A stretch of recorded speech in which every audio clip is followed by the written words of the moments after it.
Hi, this is Jason from Sweaty Heroes Comic Bargains, and so we got today some. There was four long boxes that Vintage Vinyl Amherst got.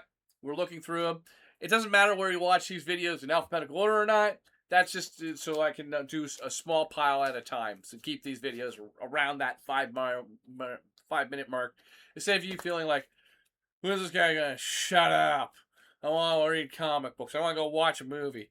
Okay. Anyways, Timmy the timid ghost. So that looks like a friend of Casper. Um, Actually, now that I think about it, this is not a Harvey comic book. This is a Charlton comic book. So kind of cheating there, Charlton. Timmy the timid ghost. I see what you're doing. Casper the friendly ghost.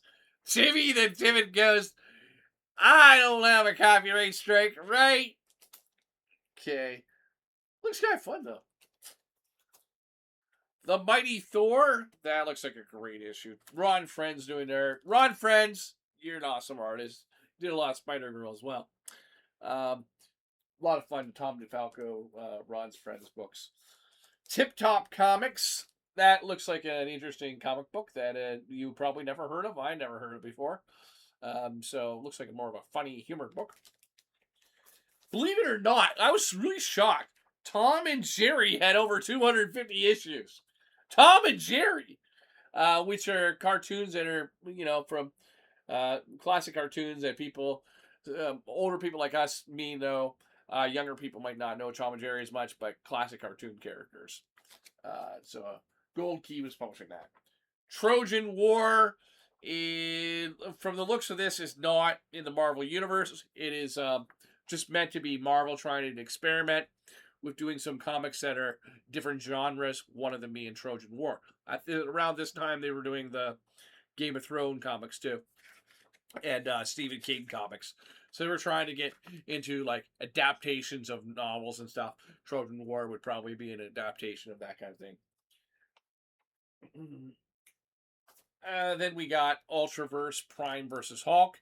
Ultraverse didn't last that long after Marvel bought it, but this is kind of cool to see the Ultraverse Prime, who is a character very much like Shazam, Captain Marvel Shazam, kid in a super suit, but it's protoplasm, so it's kind of slightly different, but fighting the Hulk. That looks like Smart Hulk to me. And then we have Ultraverse Year 1, and we have all kinds of characters.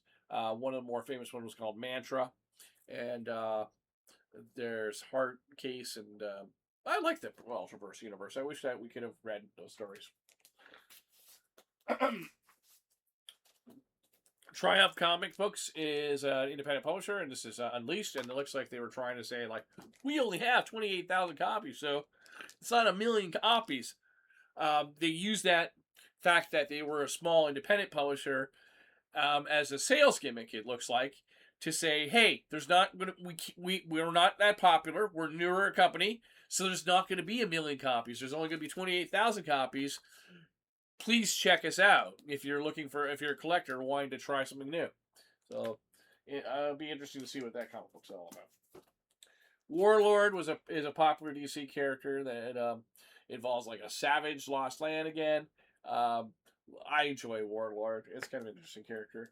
I don't know if I did this. I don't think I did this in another video. Warlord of Mars. I actually really enjoyed this. This is part of the John Carter universe, not John Carter himself, but John Carter Warlord of Mars, the original stories, and I actually really enjoyed reading this story. It was really fun. One of my favorite issues of What the is a like their version, not version of Mad really. It's a parody comic book Marvel did by themselves. This issue though parodies the Todd McFarlane Spider-Man #1 with Tangled. But you can see this is definitely a parody of McFarlane's Spider-Man #1, and to the point that Toad is the actual person kind of supposed to be doing the artwork. There's a lot of parodies to like how that comic story went, with a fun twist with there used to be in that comic storyline there was like the doom doom doom sound of like going on. They kind of do a fun parody of that. There's a supervillain dating game. I should like Milk and Cookies. Come on, Milk and Cookies. It was like a Cloak and Dagger ripoff. I'd love to see a Milk and Cookies like animated film cartoon. You could do that without making part of the Marvel Universe. Put it on, I don't know, Hulu or something. And then a flip book. True Tinhead detective stories in the vein of like The Shadow with Forbish Man. Yes, this is Irving Forbish, guy with a tin bucket on his head. Irving Forbish was kind of a character they always used, and Stan Lee would use Irving Forbish to blame things on.